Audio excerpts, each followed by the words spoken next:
Hello everyone, welcome back to the channel. If you are a programmer, software engineer, or just someone curious about writing better code, today's video is must watch. We are diving into the solid principle of object-oriented programming. The solid principles are a sort of by design guideline that help you write clean, maintainable, and scalable code. Whether you are a beginner or experienced, understanding these principles can save you countless hashable down the road. Let's break it down step by step. Firstly, let's talk about what does this mean. The by design principle S stands for single responsibility principle. O, open close principle. L, Liskov substitution principle. I, interface segregation principle. D, dependency inversion principle. Okay, let's move on. Detailed information 1-1. Let's talk about the single responsibility principle. SRP concept is like that. A class should only have one reason to change. It means that a class should only be responsible for a single task or functionality.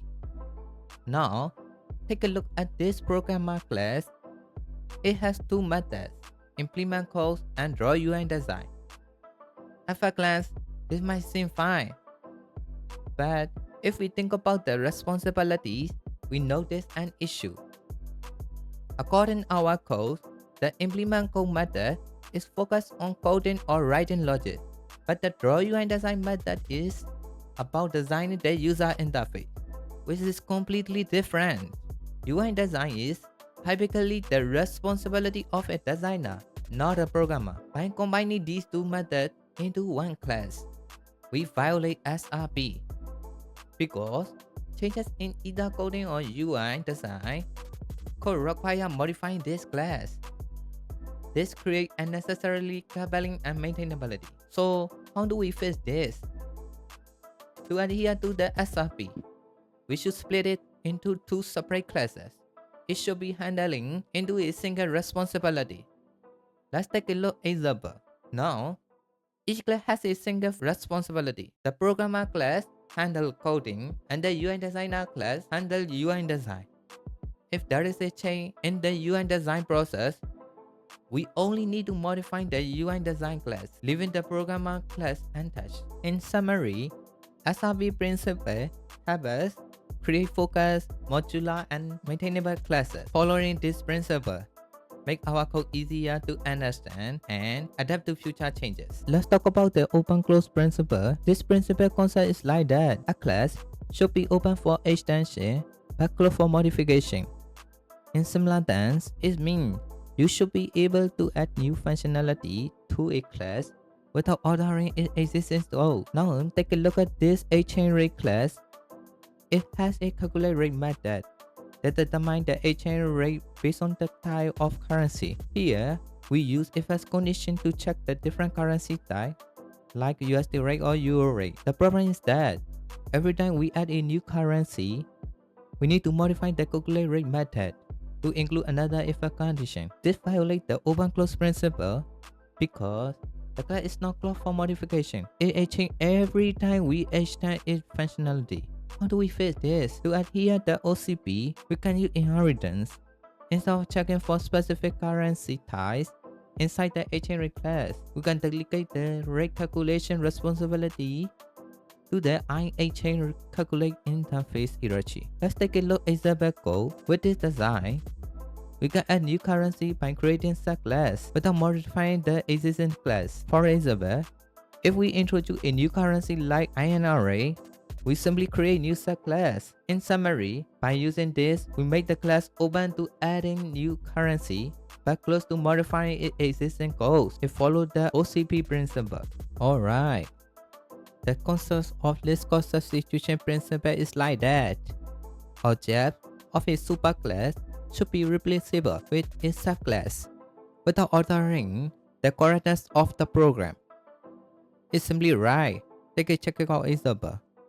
If bot is the parent class, we should be able to use any of subclass or bot, like parrot or penguin, in a program without breaking its logic or behavior. Now, look at our bot class. It is an abstract class with an extra method flying. We are saying that every circular or path, it's expected to implement this behavior. This was perfectly fine for the parrot class because parrot can fly. However, there's a problem in here. When we look at the penguin class, yeah, penguins are also birds, but they can fly.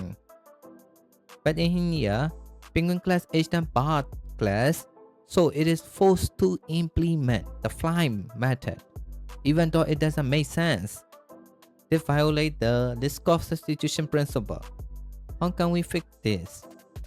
To adhere to the Liskov Substitution principle, we need to recreate our design. In this case, instead of assuming all birds can fly, we could introduce another level of abstraction or use an interface. For example, we could have a non-flying bird abstract class like this. Penguin class can implement non-flying bird class. This redesign ensures that we only assign the flying method to the flying bird class actually flying, adhering to the Liskov substitution principle. In summary, the Liskov substitution principle is about that. Such class can seamlessly replace their parent class without breaking the program behavior. Alright, let's talk about the interface segregation principle. It means that a class should not force to implement methods it doesn't use. Now, take a look at this worker interface. It has two methods, work and eat.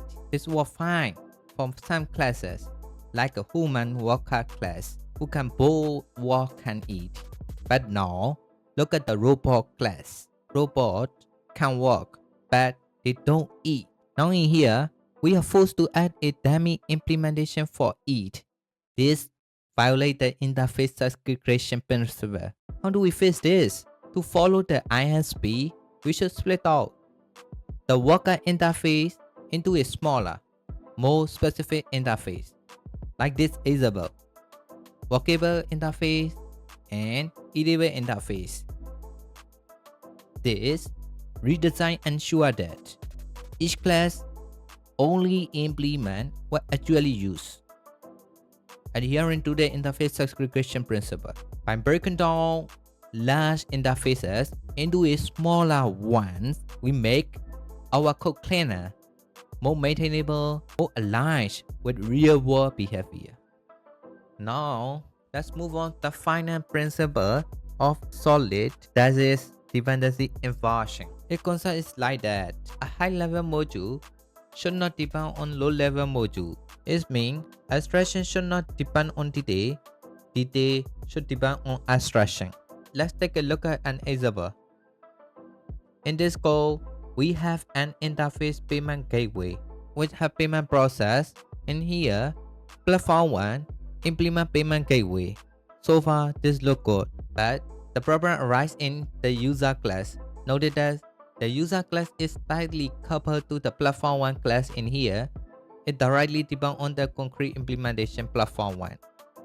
This means if we want to switch to a different platform, like example platform 2, absolutely, we have to modify the user class. This is violating dependency inversion principle. How do we fix this? To follow the DIB, the user class should depend on the abstraction instead of the concrete implementation. Let's take a look at an example. The user class don't care about which specific payment gateway is using. It's only known about the payment gateway interface. This means we can easily swap platform 1 to platform 2 without changing the user class. The DIB principle making the high-level module depend on the abstraction rather than a specific implementation. It also makes the code more flexible and easier to maintain. That is the concept of the solid principle. Have a good practice and happy coding. Thank you for watching this video and stay tuned.